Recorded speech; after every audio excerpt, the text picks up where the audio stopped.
नमस्कार साथियों, आज दिनांक 17 जून 2021 गुरुवार। पिछली क्लास के अंतर्गत हम संकलित शिक्षक शिक्षा कार्यक्रम के संदर्भ में विस्तार से अध्ययन किया था और उसके अंतर्गत हमने संकलित शिक्षक शिक्षा कार्यक्रम के 3 भागों के संदर्भ में विस्तार से अध्ययन किया था। और पिछली जो अंतिम क्लास थी हमारी, संकलित शिक्षक शिक्षा कार्यक्रम से संबंधित प्रायोगिक प्रैक्टिकल वर्क कौन कौन से होते हैं उसके संदर्भ में हम जाना था। शिक्षण कार्य को आगे बढ़ाते हुए दोस्तों, आज की इस क्लास के अंतर्गत हम शिक्षकों के लिए व्यावसायिक आचार संहिता इस बिंदु के संदर्भ में विस्तार से चर्चा करेंगे। प्रोफेशनल इथिक्स फॉर टीचर्स, क्योंकि वर्तमान समय में जो शिक्षा का स्वरूप है, यदि हम प्राचीन कालीन शिक्षा के स्वरूप के ऊपर दृष्टिपात करते हैं तो हम देखते हैं कि उस समय जो शिक्षा का स्वरूप था और शिक्षा के स्वरूप में भी शिक्षक का जो स्थान था निश्चित रूप से वो सर्वोत्तम था। समाज में सबसे ऊपर शिक्षक का स्थान रखा जाता था। लेकिन समय के साथ साथ शिक्षा, क्योंकि अतीत में समाज का जो स्वरूप था वो काफ़ी सरल था, मनुष्य की अवधारणा एवं व्यवसाय बहुत ही सीमित थे, मनुष्यों की आवश्यकता भी बहुत सीमित थी और जो व्यवसाय थे, अवधारणा थे, वो सभी सीमित थे। साथ ही समाज का स्वरूप भी अत्यंत सरल था। कालांतर में सामाजिक परिस्थितियों में अंतर आने के कारण शिक्षण को व्यवसाय के रूप में अपनाया जाने लगा।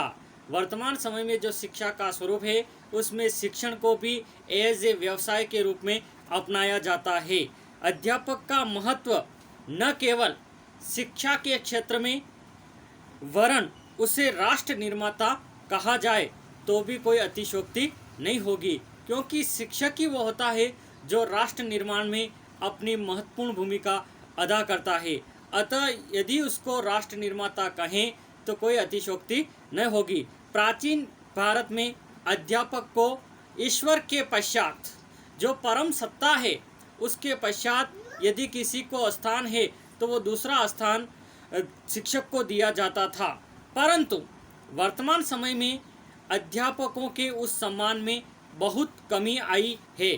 यह अवनति आचार नीति के अभाव के कारण ही है, क्योंकि वर्तमान समय में ऐसा नहीं है कि वर्तमान समय में शिक्षक का सम्मान नहीं है, शिक्षक का पूरा सम्मान है। लेकिन जो प्राचीन समय के सम्मान से यदि वर्तमान समय में हम तुलना करें तो निश्चित रूप से शिक्षक के सम्मान में कमी आई है और उसका जो प्रमुख कारण था वो शिक्षक की आचार नीति है। वर्तमान समय में भी जो शिक्षक पूर्ण आचार नीति एवं छात्र हित सर्वोपरि के स्थान पर यदि कार्य कर रहा है तो निश्चित रूप से उसके सम्मान के अंदर आज भी समाज में उसको सर्वोपरि स्थान दिया जाता है।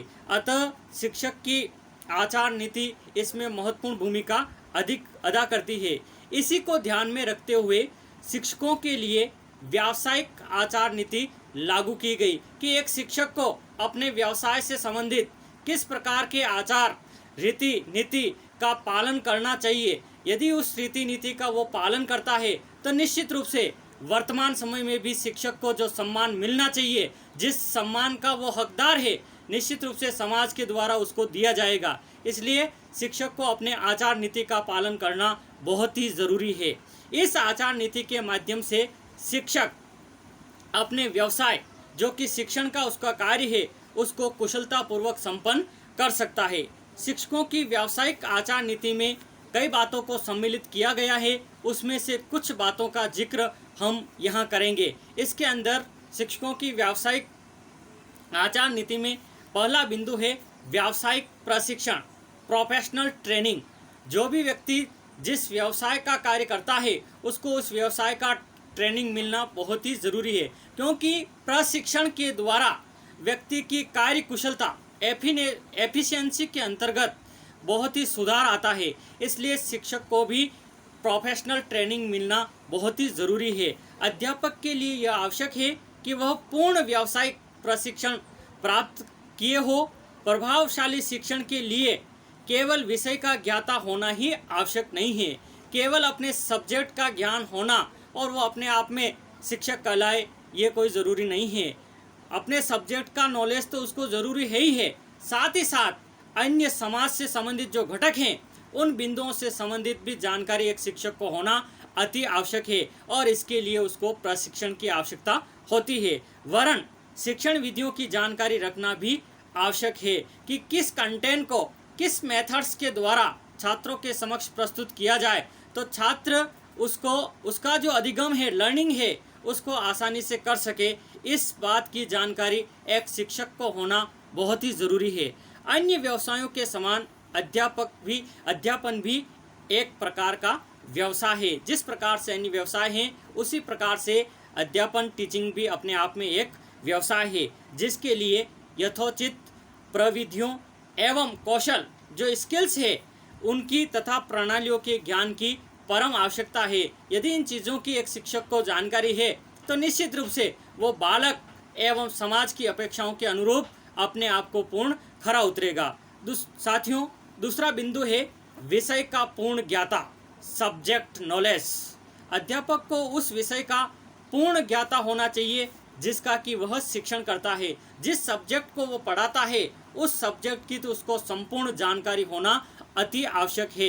यदि वह अपने विषय का पूर्ण ज्ञाता नहीं है तो वह अपने छात्रों को न तो ठीक प्रकार से ज्ञानात्मक प्रकार का विकास कर सकता है, वरन कभी कभी सम्मुख उसे लज्जित भी होना पड़ सकता है। क्योंकि यदि सब्जेक्ट नॉलेज नहीं है, क्योंकि आज की जनरेशन बहुत ही आगे है, यदि उसको सब्जेक्ट का नॉलेज नहीं है तो निश्चित रूप से उसको बच्चों एवं समाज के सामने लज्जित होना पड़ेगा। इसलिए अपने सब्जेक्ट का पूर्ण ज्ञान होना अति आवश्यक है।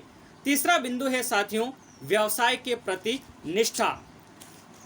अध्यापक को अपने व्यवसाय या शिक्षण के प्रति निष्ठा और श्रद्धा की भावना रखनी चाहिए कि जो कार्य उसने अपनाया है उस कार्य को पूर्ण ईमानदारी एवं निष्ठा के साथ वो संपादित कर सके। इस प्रकार की श्रद्धा होनी जरूरी है। उसका कर्तव्य है कि वह शिक्षण के कार्य को उद्दांत व्यवसाय के रूप में स्वीकार करे तथा उसे एक व्यापार या मजदूरी न मानकर चले।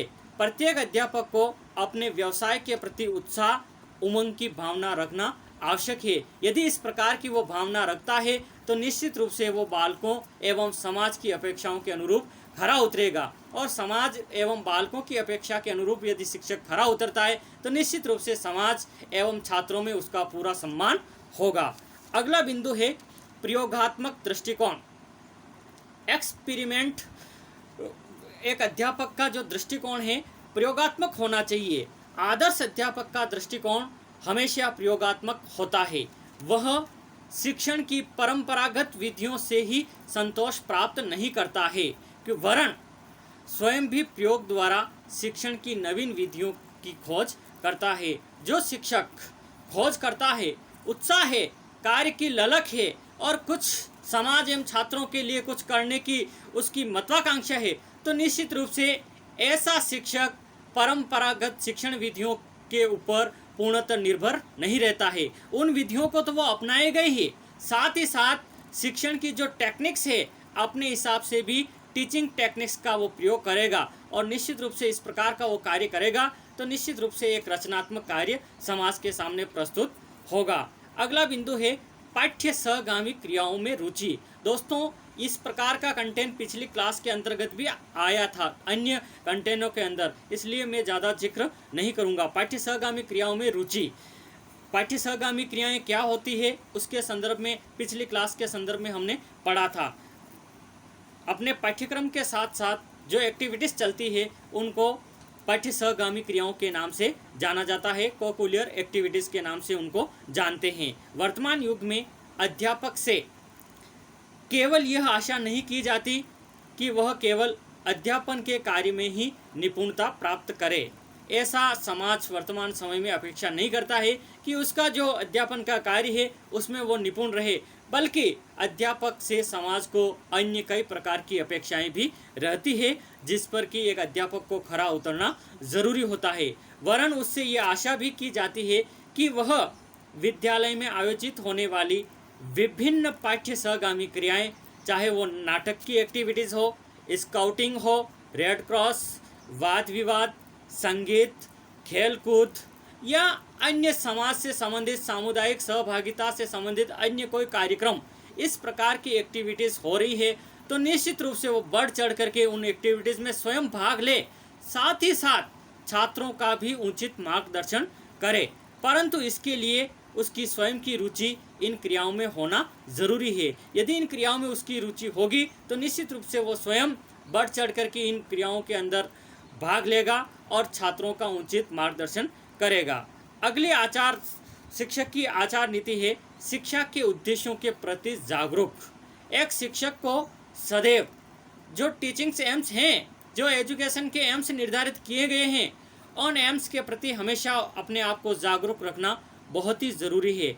आदर्श शिक्षक शिक्षा के यथार्थ उद्देश्यों के प्रति पूर्णतया जागरूक रहता है और उन्हें एक पल के लिए भी अपनी दृष्टि से ओझल नहीं होने देता है। हमेशा आदर्श जो शिक्षक होगा, समाज के लिए कुछ, राष्ट्र के लिए कुछ कर गुजरने की जिसकी तमन्ना है, ऐसे शिक्षक शिक्षा के उद्देश्यों को लेकर के हमेशा तत्पर रहते हैं और उनको एक पल के लिए भी ओझल अपने माइंड से नहीं होने देते हैं। उसका उद्देश्य छात्रों को केवल पुस्तकीय ज्ञान प्रदान करना मात्र नहीं होता है। मैंने आपको पहले भी बताया था कि शिक्षा का कार्य केवल पुस्तकीय ज्ञान देना ही शिक्षा नहीं है, बल्कि बालक के सर्वांगीण विकास की संकल्पना एजुकेशन के बिंदु के तहत निहित होती है। इसलिए एक शिक्षक केवल पुस्तकीय ज्ञान तक ही सीमित न रहे, वरन बालकों को शिक्षा के महानतम लक्ष्यों की प्राप्ति में अधिक से अधिक सहयोग देना होता है। जो शिक्षा के उद्देश्य हैं और उन उद्देश्यों के द्वारा बालक का सर्वांगीण विकास होता है, ऐसे उद्देश्यों के प्रति हमेशा उसको अपना सहयोग बालकों को देना होता है। इस प्रकार से दोस्तों हम देखते हैं कि एक आदर्श शिक्षक को विभिन्न आचार नियमों से, आचार गुणों से युक्त होना चाहिए। संक्षेप में प्रत्येक अध्यापक को छात्रों का नैतिक, बौद्धिक तथा शारीरिक विकास करने के लिए सर्वप्रथम स्वयं को तैयार करना होगा। जब तक शिक्षक अपने आप को पूर्ण आत्मानुभूति के द्वारा तैयार नहीं करेगा, तब तक वो बालकों को तैयार नहीं कर पाएगा। इसलिए एक शिक्षक को अपने आप को नैतिकता के पथ पर लाना होगा, बौद्धिक विकास बढ़ाना होगा और शारीरिक रूप से स्वस्थ होना होगा। यदि इन गुणों से शिक्षक युक्त होगा तो निश्चित रूप से वो बालकों को पूर्ण मार्गदर्शन दे करके उनके सर्वांगीण विकास में अपनी महत्वपूर्ण भूमिका अदा कर पाएगा।